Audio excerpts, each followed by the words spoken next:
பண்பின் பருத்தி வீரன், வீரத்தில் விருமனாய் திகழும் எங்கள் அண்ணன் கார்த்திக் அவர்களை சிறப்புரையாற்ற அழைக்கிறோம். ஸ்கூலுக்கு போய் படிங்கன்னா பஞ்சு டைலாக் எழுதுது, என்ன பண்றது உங்களெல்லாம். பெரியவங்க எல்லாருக்கும் வணக்கம். நான் 2 வயசு இருக்கும்போது ஆரம்பிச்ச ஒரு அறக்கட்டளை. அது சின்ன வயசுல ஆத்தா சொல்லுவாங்க, எது பண்ணாலும் தொடர்ந்து பண்ற மாதிரி இருக்கணும், ஆரம்பிச்சு நிறுத்தக்கூடாது. இது சின்ன வயசுல நான் கேட்ட ஒரு வார்த்தை. ஆனா அது தொடர்ந்து பண்றது அப்படிங்கிறது அவ்வளோ ஈஸி இல்லை. நான் சின்ன வயசுல இருந்து பார்த்துருக்கேன். நினைவு தெரிஞ்ச நாள்ல இருந்து வீட்டில் தான் அந்த ஃபங்க்ஷன் நடக்கும். சிவகுமார் கல்வி அறக்கட்டளை ஃபங்க்ஷன் நடக்கும். நாங்கள் சின்ன பசங்களாம் ஸ்கூல் படிச்சுட்டு இருக்கும்போது இருந்தே அந்த அந்த ஒர்க்கை பார்த்துருக்கோம். இன்னைக்கு ரொம்ப ஈஸி கம்யூனிகேஷன். ஒரு செல்ஃபோன் இருக்கு, நம்ம தெரிஞ்சவங்களை எங்கன்னா ட்ராக் பண்ணி பிடிச்சிடலாம். ஆனால் அப்போ வந்து ஸ்கூலில் ஃபர்ஸ்ட் மார்க் வாங்கின பசங்க, ஸ்டேட்டில் ஃபர்ஸ்ட் மார்க் வாங்கின பசங்களை தேடி பிடிக்கணும்னா அது ஒரு பெரிய வேலை. அப்போட ஃப்ரெண்ட்ஸ் வீரனன் மாமா இங்கே நான் நினச்சி பார்க்குறேன், ராவ் அவர்களை நினச்சி பார்க்குறேன். அவங்க 3 பேர், ஒரு ஸ்ட்ரீட்ல இருந்த 3 பேர் சேர்ந்து நம்ம ஏதாவது ஒன்று பண்ணணும். அப்பாவுடைய 100வது படம் முடியுது. அந்த 100வது படம் எடுத்து முடிக்கும் போது எல்லா தயாரிப்பாளர்களும் 100 தயாரிப்பாளர்களையும் கூப்பிட்டு ஒரு கேடயம் கொடுக்குறாங்க. எம்ஜிஆர் அவர்கள் தலைமையில் அப்பாவை அறிமுகப்படுத்தின இயக்குநர்கள் கலந்துக்கிறாங்க. கமல் சார் வந்து அப்போ வளர்ந்து வரும் ஹீரோ, அவரும் கலந்துக்கிறாரு. அவர் அந்த ஃபங்க்ஷனில் பாராட்டி பேசுகிறாரு. அந்த ஃபங்க்ஷன் முடியும் போது ஒரு படத்துடைய சம்பளம் மொத்தமாக அப்படி நம்ம கொடுக்க மனசு வருமானு தெரியல, மொத்த சம்பளத்தை அப்படியே பேங்க்ல போட்டு, ஏன்னா நான் அப்படி பெருசாக காசுக்கு ஆசைப்படாத ஒரு ஆளாக இருந்திருக்காரு அப்பா. நான் தான் சொல்லுவோம், கிண்டல் பண்ணுவாங்க சொந்தக்காரங்களாம், வர்ற காசை கூட வேணான்னு சொல்லிடுவார் இவர் அப்படின்னு. பட் அவரை பற்றி அது கவலைப்பட்டுக்கல, அவர் அப்படி தான் வாழ்ந்திருக்காரு. அந்த காசை போட்டு அந்த காசில் வர வட்டி எடுத்து பரிசு வழங்க ஆரம்பிச்சிருக்காங்க.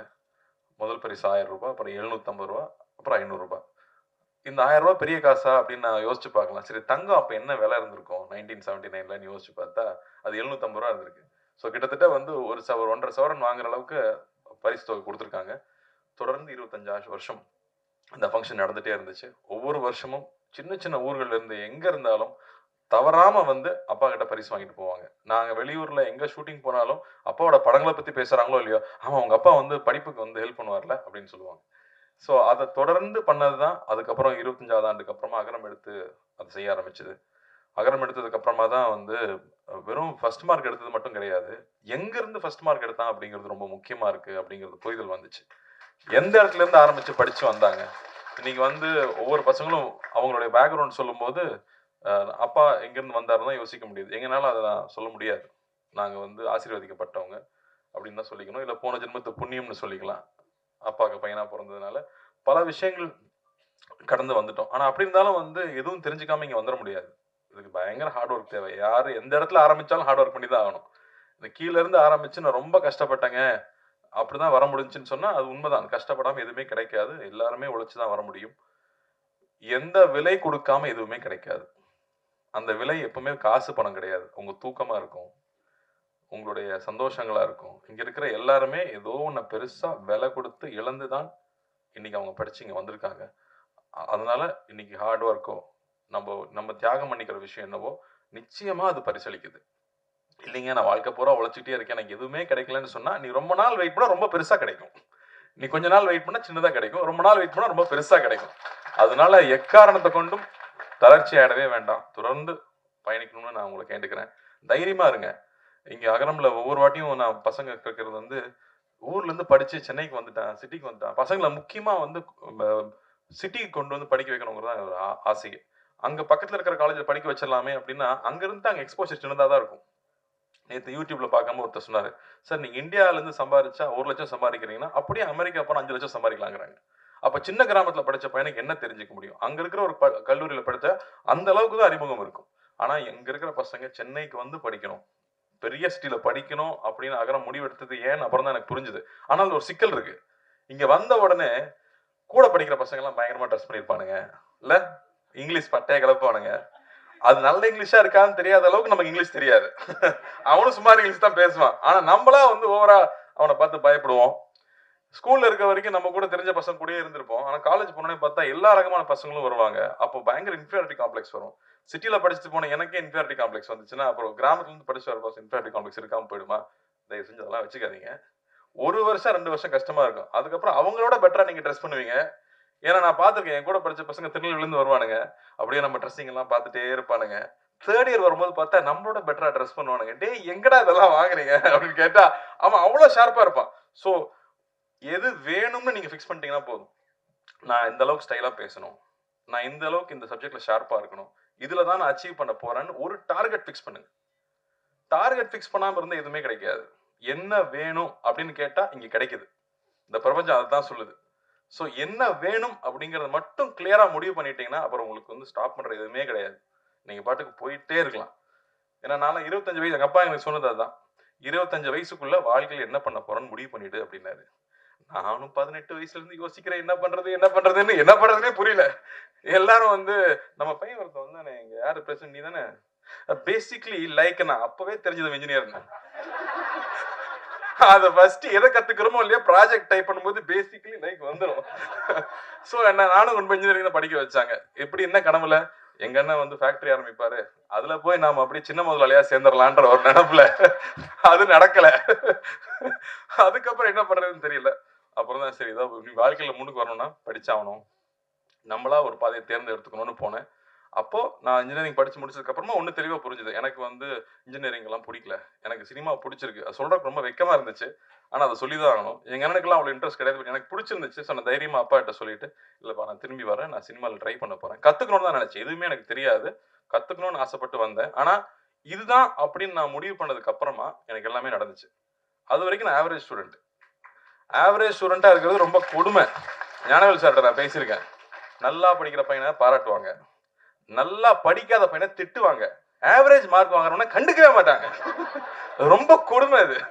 சோ இனிமே எது பண்ணாலும் பெஸ்டா பண்ணணும்னு முடிவு பண்ணது. எது பிடிக்குது நான் அதை நோக்கி போகணும்னு முடிவு பண்ணதுக்கு அப்புறம் எல்லாமே மாறுச்சு. அதனால என்ன வேணுங்கிறத சீக்கிரமா டிசைட் பண்ணுங்க. கொஞ்சம் கஷ்டமான வேலை தான். ஆனா அதை சீக்கிரமா டிசைட் பண்ணிட்டீங்கன்னா அது நிச்சயமா நமக்கு கிடைக்கும். தொடர்ந்து படிங்க. கல்வி பெரிய ஆயுதமா இருக்கு. இங்க வந்து ஒவ்வொருத்தரும் அவங்களோட எக்ஸ்பீரியன்ஸ் ஷேர் பண்ணும்போது நாங்கள் அகரமுக்கு வரும்போது ஒவ்வொரு வாட்டியும் அது புதுசா இருக்கும். ஏன்னா இப்போ யூடியூப்குள்ள போனீங்கன்னா என்ன வாட்ச் புதுசா வந்திருக்கு, எந்த கார் புதுசா வந்திருக்கு, அவன் என்ன ட்ரெஸ் வாங்கினா, இதை பத்தியே தான் நியூஸ் வந்துட்டு இருக்கு. ஏன்னா நம்ம அதை தான் தேடி தேடி பார்க்குறோம். ஆனா நீங்க இந்த மாதிரியான செய்திகளை இப்போ கல்யாணி ஐயா சொன்னாங்க இல்லையா, இதெல்லாம் ஷார்ட்டா வந்து அட்லீஸ்ட் 100 மில்லியன் வியூஸ் போகணும். அப்பதான் மக்களுக்கு இதை பத்தி தெரியும். நமக்கு வந்து பகுதி நேர உதவி கிடைக்கிற பள்ளிகளை பத்தி நமக்கு தெரியுமா? தெரிஞ்சுக்கணும்னு நினைச்சிருக்கமா? இந்த மாதிரி விஷயங்கள் தான் இங்க ஷார்ட்ஸா கட் பண்ணி தயவு செஞ்சு பாப்புலர் பண்ணணும்னு நான் கேட்டுக்கிறேன். ஏன்னா அதெல்லாம் மக்களுக்கு தெரிஞ்சுக்கணும். இல்லாட்டி நமக்கு என்னென்ன விஷயங்கள் இருக்கு, சமுதாயத்துல நடக்குதுங்கிறது நமக்கு தெரியாம போயிடுது. சோ அது ரொம்ப அவசியம்னு பார்க்கிறேன். இங்க ஒவ்வொரு தடவை வரும்போதும் ஒவ்வொருத்தரும் பகிர்ந்துக்கிற விஷயங்கள் நமக்கு மறுபடியும் மறுபடியும் புது புது விஷயங்களை கத்துக் கொடுத்துட்டே இருக்கு. இதெல்லாம் நம்ம சமுதாயத்துல இருக்கான்னு தெரிஞ்சுக்கிட்டே இருக்கு. மணிப்பூர்ல இருந்து ஒரு பாப்பா வந்து இங்க பேசுச்சு. அது இங்கிலீஷ்ல பேசுச்சு. அது என்ன பேசுச்சுன்னு எல்லாருக்கும் தெரிஞ்சிருக்குமான்னு தெரியலையான்னு தெரியல. அதுக்காக நான் ஒரு வாட்டி சொல்லணும்னு நினைக்கிறேன். எங்க ஊர்ல வந்து பிரச்சனை நடக்குது. எங்க ஊர்ல வீட்டை விட்டு வெளியில போக முடியல. அதனால எங்க ஊர்ல நிறைய குழந்தைங்க ஸ்கூலுக்கும் காலேஜுக்கும் போக முடியல. வீட்டுல உட்கார்ந்துட்டு இருக்காங்க அப்படின்னு சொல்லுது. நான் அதிர்ஷ்டவசமா இங்க வந்ததுனால இங்க நான் படிச்சுக்கிட்டு இருக்கேன். தயவு செஞ்சு எங்க ஊருக்காக பிரார்த்தனை பண்ணிக்கோங்க. தயவு செஞ்சு எங்க ஊர்ல இருக்கிற குழந்தைங்களுக்கு மறுபடியும் பள்ளிக்கும் கல்லூரிக்கும் போறதுக்கு வழிவகுக்குங்க அப்படின்னு சொல்லி இந்த பாப்பா கேட்டுக்கிச்சு. அது அதை நம்ம அந்த சுச்சுவேஷன் நம்மளால உணர முடியுமா? நம்ம வந்து தமிழ்நாட்டுல இருக்கோம். அதெல்லாம் என்னன்னு நமக்கு தெரியல. ஆனா அங்கிருந்து படிப்புக்காக அந்த பொண்ணு இங்க வந்திருக்கு. இதே மாதிரி நேபாள்ல இருந்து வந்த கதைகள் நான் வந்து என் வைஃப் சொல்லி கேள்விப்பட்டிருக்கேன். அங்கிருந்து வந்து படிக்க முடியாது, தப்பிச்சு வரணுங்கிறப்ப லேக் எப்போ உறையுமோ அங்க லேக் இருக்குமா, அந்த லேக் உறைஞ்சா கல் ஆயிருமா. அந்த டைம்ல யாராவது போனாங்கன்னா அவங்க கூட குழந்தைய அமுச்சு விட்டுருவாங்களா, நீயாவது உயிரோடு இருங்கிற மாதிரி. அப்படி நடந்து வரும்போது ஐஸ் சாப்பிட்டுக்கிட்டே வருவாங்களாம். அப்படி வந்து இங்க குழந்தைங்க படிச்சு அவங்க பெருசா வந்திருக்காங்க. அப்படி கல்விக்காக எவ்வளவு விஷயம் நடக்குது அப்படின்னு நினைக்கும் போது ரொம்ப ரொம்ப ஆச்சரியமா இருக்கு. அதனாலேயே தான் இன்னைக்கு எங்க போனாலும் நீங்க வந்து எனக்கு படிப்புக்கு ஹெல்ப் பண்ணுங்கன்னு சொன்னா இங்க நம்ம எனக்கு தெரிஞ்சு தமிழ்நாட்டுல யாரும் இல்லைன்னு சொல்லவே மாட்டாங்க. நிச்சயமா ஹெல்ப் பண்ணுவாங்க நம்புறேன். அதே மாதிரி நானும் கேட்டுக்கிறேன். உங்க வீட்டுல வேலை செய்யறவங்களா இருக்கலாம், பக்கத்துல இருக்கிறவங்களா இருக்கலாம். படிப்புக்குன்னு கேட்டா கையில கொடுத்துடாதீங்க. ஸ்கூல்லயே போய் காசை கூட கட்டிடுங்க. அது பெரிய ரிசல்ட் கொடுக்குது அப்படின்னு நிச்சயமா தெரியுது. அதுக்கப்புறம் என்னோட பொண்ணுக்கு வந்து ஒரு ப்ராஜெக்ட் இருந்துச்சு. அப்பா சொன்ன மாதிரி காஸ்ட்லியான ஸ்கூல் தான். பட் எனக்கு ரொம்ப ஆசையா இருக்கும். கிளாஸ்மேட்ஸ் வந்து எல்லா தரப்பு குழந்தைகளோடையும் குழந்தைகள் பழகணும்னு ஆசையா இருக்கும். அப்படி அவங்களுக்கு ஒரு ப்ராஜெக்ட் இருந்துச்சு. ஒரு கவர்மெண்ட் ஸ்கூல்ல போய் அங்க இருக்கிற குழந்தைங்க கிட்ட ஒரு ப்ராஜெக்ட் பண்ணி அவங்க இன்டராக்ட் பண்ணி நீ ஏன் ஸ்கூலுக்கு வர, ஸ்கூலுக்கு வரதுக்கு உனக்கு ஏன் பிடிக்குது, உங்க அப்பா ஸ்கூலுக்கு அனுப்பலன்னா நீ எப்படி சண்டை போட்டு வருவ அப்படின்னு கேட்கறதுக்கு ஒரு ப்ராஜெக்ட். அதுல தன் வயசுல இருக்கிற குழந்தைகள் கூட போய் அங்க உட்கார்ந்து பேசி அவங்க ஒரு ப்ராஜெக்ட் பண்ணிட்டு வந்தாங்க. அதுக்கப்புறமா ஒரு ஒரு ப்ராஜெக்ட் வச்சு எக்ஸ்பிளைன் பண்ணாங்க. அப்போ வந்து ரொம்ப இன்ட்ரெஸ்டிங்கான ஒரு விஷயம் நடந்துச்சு. எஜுகேஷன்னா என்ன அப்படிங்கிற கேள்வியை கேட்குறாங்க, பாப்பா கிட்ட கேட்குறாங்க. அது சொல்லுது, சக மனுஷனை மதிக்க கற்றுக் கொடுக்குது அப்படின்னு. சரி, அப்போ ஓகே. அப்போ அது எவ்வளோ முக்கியமாக இருக்குது அந்த விஷயம் அப்படிங்கும்போது எனக்கு ரொம்ப ரொம்ப பெருமையாக இருந்துச்சு. ஸோ அந்த புரிதல் எல்லார் கூடயும் போய் பழகுறப்ப தான் கிடைக்குது. அதனால நாமளும் குழந்தைகளை எல்லார் கூடயும் பழகறதுக்கான சந்தர்ப்பங்களை ஏற்படுத்தி கொடுக்கணும். அப்பதான் தன்னுடைய வாழ்க்கை தனக்கு கிடைச்ச விஷயங்களை மதிச்சு நேரான வழியில் அப்பா சொன்ன மாதிரி அந்த டிசிப்ளினும் அந்த கல்வியை நோக்கி போகிற உழைப்பும் ரொம்ப முக்கியமாக இருக்கும். ஸோ அதை நாமளும் செய்யணும்னு நான் கேட்டுக்கிறேன். வாய்ப்பளித்ததுக்கு நன்றி. ரொம்ப ரொம்ப சந்தோஷம். அகரம் தம்பி தங்கைகள் எல்லாருக்கும் என்னுடைய வாழ்த்துக்கள். தைரியமாக இருங்க. இன்னைக்கு எந்த காம்ப்ளெக்ஸும் வச்சுக்காதீங்க. ஒருத்தனுக்கு 1 வருஷத்துல கிடைக்கும். ஹார்ட் ஒர்க் பண்ணால் நமக்கு 5 வருஷத்துல கிடைக்கும், இல்லை 10 வருஷத்துல கிடைக்கும். ஒர்க் பண்ணுங்க. எவ்வளோ லேட் ஆகுதோ அந்த அளவுக்கு போனஸ் பெருசாக கிடைக்கும். அவ்வளோதான்.